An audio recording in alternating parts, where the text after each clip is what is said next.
और चलिए खबरों की शुरुआत करते हैं और सबसे पहले आपको विधानसभा लिए चलते हैं। विधानसभा की तस्वीर दिखाते हैं।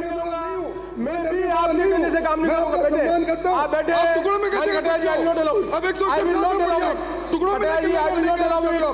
प्रिविलेज को टुकड़ों में करना चाहते हो? मुझे बोलना नहीं चाहते आप?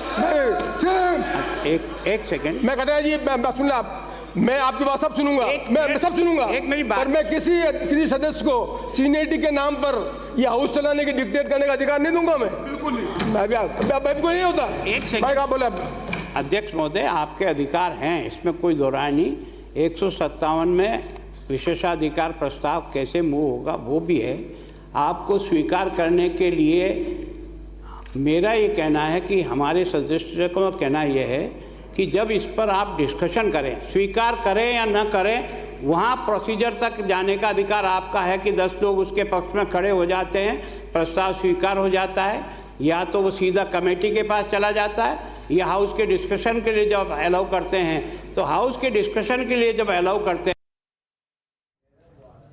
तो विधानसभा में ये तस्वीरें आपको दिखा रहे थे। विधानसभा की ये तस्वीरें जहां पर अब कटारिया बोल रहे हैं विपक्ष नेता, तो वहीं इससे पहले निर्दलीय विधायक संयम लोढ़ा ने उठाया था मुद्दा। जब सदन में प्रिविलेज मोशन का मुद्दा उठाया तो भाजपा नेता राजेंद्र राठौड़ ने आपत्ति जताई और सहयोगी नरेश हमारे साथ विधानसभा के बाहर से लाइव जुड़ गए हैं। नरेश, क्या कुछ जानकारी?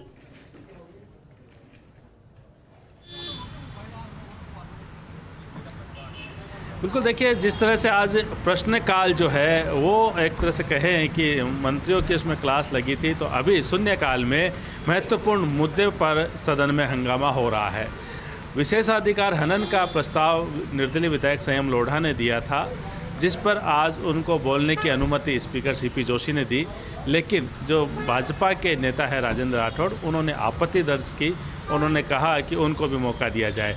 ऐसे में स्पीकर ने कहा कि किसको मौका देना है, कैसे करना है, ये स्पीकर तय करेगा या आप तय नहीं करोगे। इसको लेके लगातार सदन में नोकझोंक हो रही है, लगातार हंगामे की स्थिति है और स्पीकर भी इस मामले में बिल्कुल कड़ा रुख अपनाए। नरेश जी, एक बार आपको रोकना चाहेंगे और तस्वीरें एक बार फिर से आपको दिखाते हैं सदन के अंदर। इन्होंने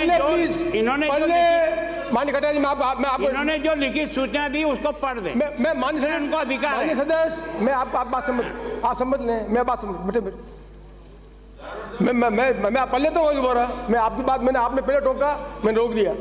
पहले भी प्रश्नकाल के बाद उठाने का था, आपने कहा तो मैंने रोक दिया। आप सीनियर आदमी, मैं तब भी नियम ये कहता है कि प्रश्नकाल समाप्त होते मैं अलाउ करता, तब भी मैंने आपकी बात मानी कि बैठ ठीक है।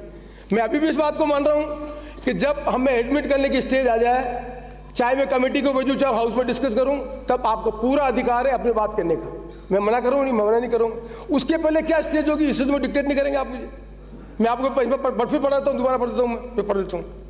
अध्यक्ष यदि नियम 157 के अंतर्गत सम्मति दे और यह ठहराए कि चर्चा के लिए प्रस्तावित विषय नियमानुसार है, तो प्रश्नों के बाद और कार्यसूची का कार्य प्रारंभ करने से पहले संबंधित सदस्य को पुकारेगा, जो अपने स्थान पर खड़ा होगा। प्लीज आप अकेले पढ़ रहा हूँ मैं आपको, भाई मैं पढ़ रहा हूँ। मैं संबंधित सदस्य को पुकारेगा और जो अपने स्थान पर खड़ा होगा और विशेषाधिकार प्रश्न उठाने की अनुमति मांगते हुए उसे संगत एक संक्षिप्त वक्तव्य देगा।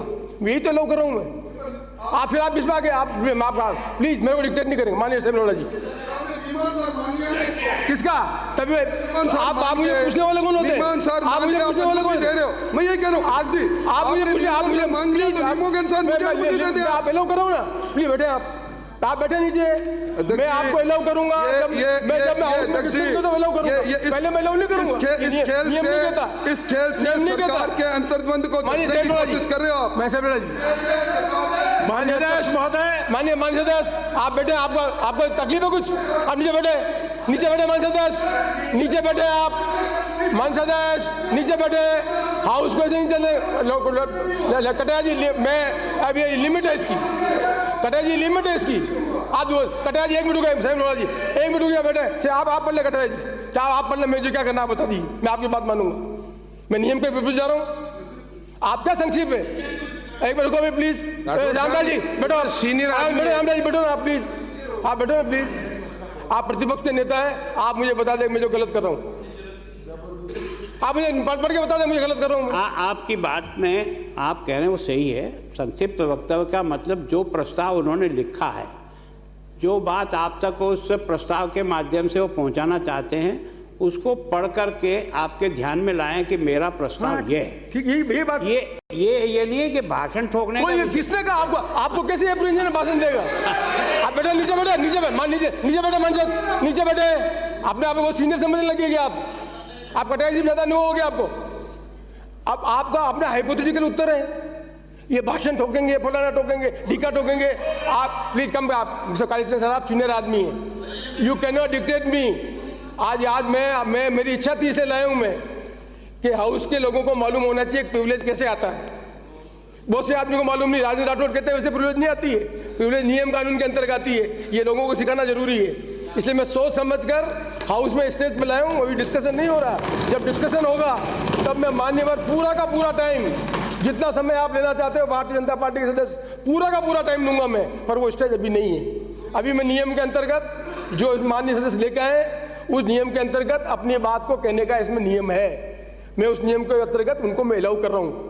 मैं वो क्या बोल रहे हैं आपका एप्रीहेंशन, एक भाषण दोगे मैं भाषण दूंगा, मेरा काम नहीं है। मेरा काम है नियम के अंतर्गत उन माननीय सदस्य ने जो बात कही है उसको बोलने के लिए मैं अलाउ करूंगा। अब ये स्टेज है, नमस्कार सुनिए माननीय जी। माननीय अध्यक्ष महोदय, राजस्थान की विधानसभा के माननीय संयम जी, मैं जब इतना डिस्कशन किया तो मैं आपसे एक्सपेक्ट करता हूं नियम के अंतर्गत बी ब्रीफ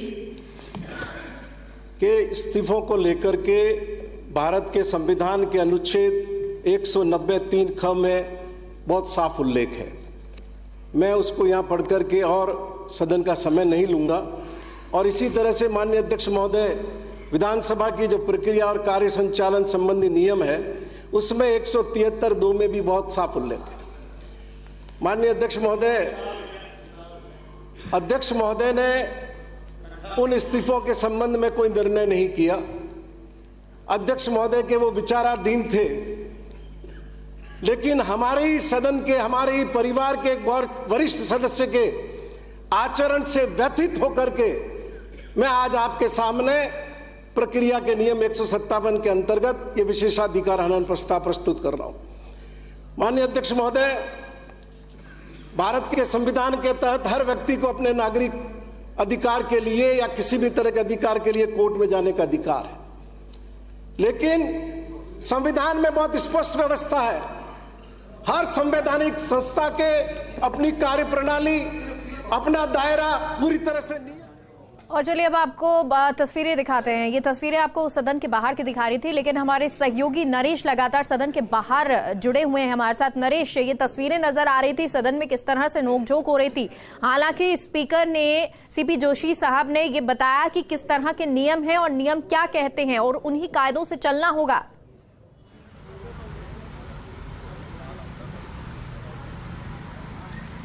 बिल्कुल, देखिए जैसे मैंने कहा कि स्पीकर सीपी जोशी जो है वो इस विशेषाधिकार हनन का जो प्रस्ताव है उसके लिए नियम बता रहे थे, लेकिन इसके बावजूद सदन में लगातार हंगामा था। भाजपा के जो विधायक हैं उन्होंने विरोध किया, लेकिन आखिरकार जो सीपी जोशी लगातार जो बात कह रहे थे, जो नियम बता रहे थे 157 का, उसके अंतर्गत ही ये व्यवस्था हो पाई है। और अब लगता है कि जब तक संयम लोढ़ा बात रखेंगे तब तक शांतिपूर्ण यहाँ पे चलेगा, क्योंकि आखिरकार सीपी जोशी ने बताया कि किस तरह से उनका अधिकार है ये कि जब कोई सदस्य इस तरह का प्रस्ताव लाता है तो उस पर क्या व्यवस्था देनी है, उनको कैसे बुलवाना है, फिर विपक्ष के जो सदस्य उनको किस तरह से मौका देना है।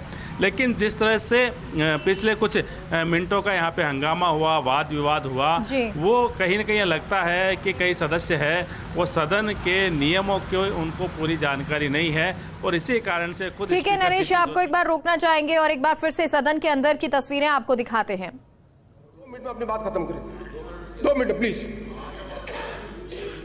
आपका जो उद्देश्य तो पूरा हो गया, जब आदमी बोल चुके हैं भाई क्या है, आपने ब्रीफ करें अपनी बात को।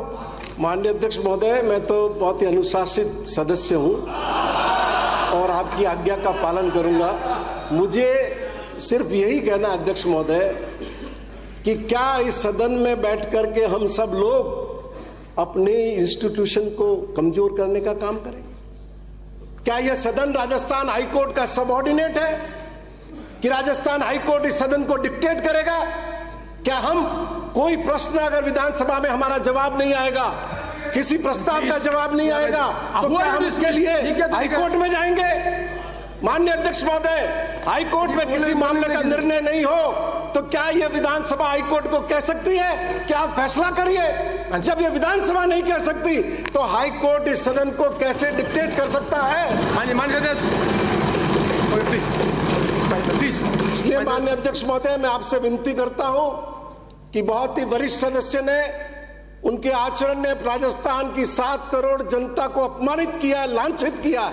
उनकी आकांक्षाओं की पूर्ति का ये सदन माध्यम है, इसलिए इसको आप निर्देशित करें, इसकी जांच और इसका प्रतिवेदन सदन में प्रस्तुत किया जाए। मैं ये निवेदन आपसे करना चाहता हूं। धन्यवाद।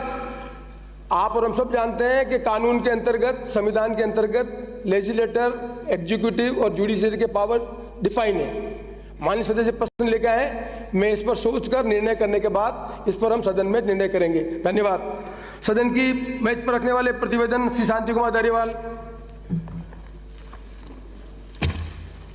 अध्यक्ष महोदय, मैं आपकी अनुमति से कार्यसूची में किए गए उल्लेख के अनुसार 6 वर्षीय प्रतिवेदन व अक्षरित लेखे सदन की मेज पर रखता हूं। 19-20 का प्रतिवेदन आ रहा है। मैं आपको बार कहने के बाद मान्य कह चुका हूं। आप माननीय मैं डॉक्टर महेश जोशी। माननीय अध्यक्ष महोदय, मैं आपकी अनुमति से राजस्थान जल विकास निगम के मेमोरेंडम ऑफ आर्टिकल के नियम 114 के अंतर्गत राजस्थान जल विकास निगम लिमिटेड का 38वां वार्षिक प्रतिवेदन वर्ष 2021-22 सदन की मेज पर रखता हूं। श्री भंवर सिंह भाटी। माननीय अध्यक्ष महोदय, मैं आपकी अनुमति से कंपनी अधिनियम 2013 की धारा 395 के अंतर्गत निम्नांकित वार्षिक प्रतिवेदन एवं वित्तीय विवरण सदन की मेज पर रखता हूं। विधायी कार्य प्रवर समिति